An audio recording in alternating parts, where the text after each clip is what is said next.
finally here guys at Studio M. Nandito kami ngayon sa main lobby. Pasok tayo para makapag-check-in. Hi guys, it's me Jeff. So again, we're finally here at Studio M Hotel at Clarke Quay.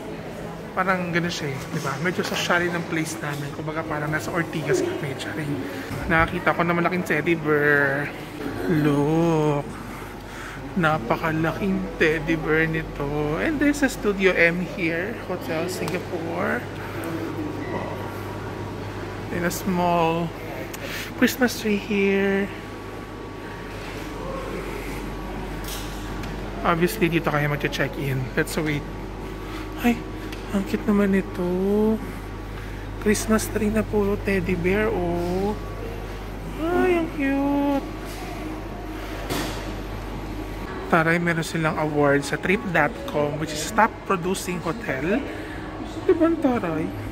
Oh, meron din pa silang Agoda. Meron din silang Best Production Hotel. Meron din silang Booking.com. Ayun lang. Ayan, mga teddy bear again. Para meron silang mga scent here din.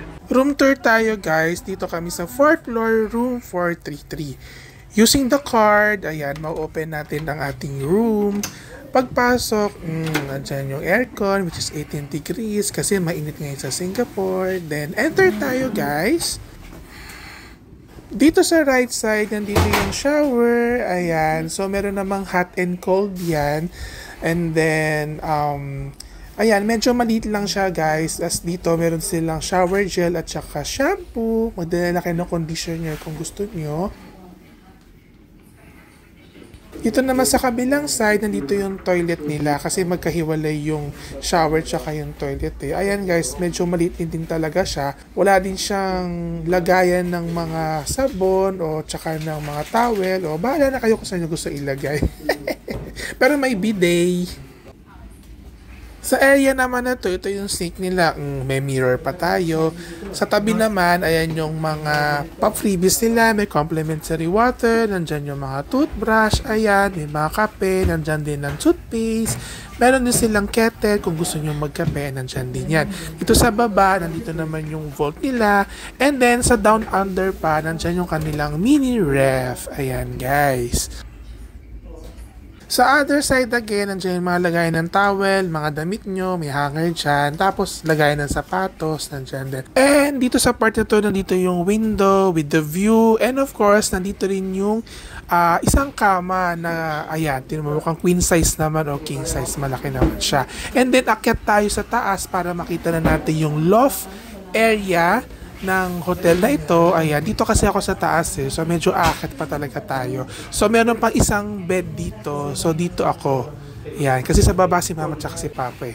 So, let's go guys. Akyat tayo. Pakita ko dito sa taas. Ayan, meron dito table, of course, chair. Tapos, meron sila dito itong parang maliit na gadget na to. No? So, mamaya tingnan natin kung ano ba talaga yan. Ayan guys. O diba, yan yung sinasabi ko. At least may outlet sila.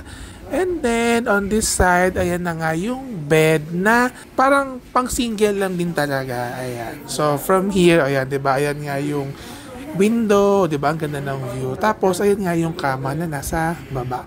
So, it's a loft type hotel din talaga. So, lahat ng rooms dito ay puro loft.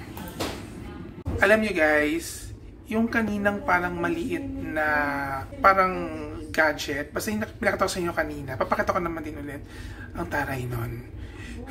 AI generated. Yeah, yan yung sinasabi ko. So, sabi lang dito, "Dear guest, this is your in-room virtual assistant. Say the phrase, 'Hello AI' to wake up the voice assistant and wait for the sound to start chatting." Diba? Ang taray. Grabe, ang ganda rito. Sana may ganito yun ako sa bahay. Parang, ito na lahat yung nagko-control eh. May room control, ayan. Kumbaga yung mga ilaw, switches nandyan. Yung phone, ayan, kung gusto mong tumawag sa front desk or sa ibang rooms. And then may dining menu din sila. Tingnan natin dining menu. O, diba? Bongga. May dining menu. Tapos touchscreen pa and everything. O, basta ganyan. O, set lunch. Ganon. May QR code. Okay. Back na natin yan. Tapos may this. Kung papalinis ka, nandyan. Next page. Ayan. Andan yung ibang mga options. Diba? Ang taray nito. I love it. Tapos ko na napakita yung room. Nakapag-room tour na tayo. Punta tayo sa second level. Level 2. Nandun yung gym, yung pool, and tingnan natin ako na pa meron doon. And nandun din ata yung yung sa breakfast. Kung saan ka mag-buffet breakfast. So, kailangan tong card na to, napaka-importante. Itatap mo siya para makapunta ka sa floor na gusto mo. So, ito na ang level 2. Labas tayo. Okay, so where's the pool? Here. Level 2. Okay, so that's the breeze, the breakfast area, then the cabana, the lap, the jacuzzi. I think this way. Okay, so you need to pull this one. Okay. Well, anyway, tingnan natin. Okay, so this is their pool area. Pero gusto ko makita ko nasa yung jacuzzi. And this one, ito yung breeze, guys. Ito, ito yung sinasabi ko. Dito tayo magbe-breakfast buffet. So, mukhang, siya, open area lang talaga siya. Parang, ano ba tawag doon? Alfresco. Pero mahangin naman eh. Hindi naman siya mukhang mainit. May mga ceiling fan naman doon. So, dyan tayo magbe-breakfast tomorrow. Dito naman, ayan. Madaming mga upuan. Pwede kang tumambay kung gusto mo. Yun, di ba? Meron pa mga couch doon, mga sofa. Pwede ka rin tumambay doon. Ay, ang cute naman itong bear na to, guys. Tingnan ninyo. Di ba? Naka-4 pa. Adi, ikaw na. Let's see.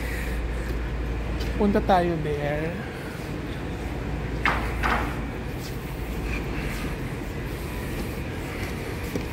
Tingnan natin yung pool area. Ito yung sinasabi ko. Di ba? Ang ganda. Punta tayo ng pool area.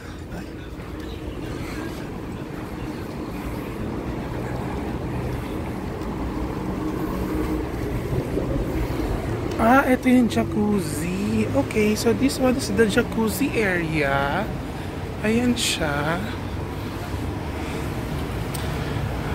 I saw a dog there. Wala lang. And then, this is the lap pool. Okay. Fine.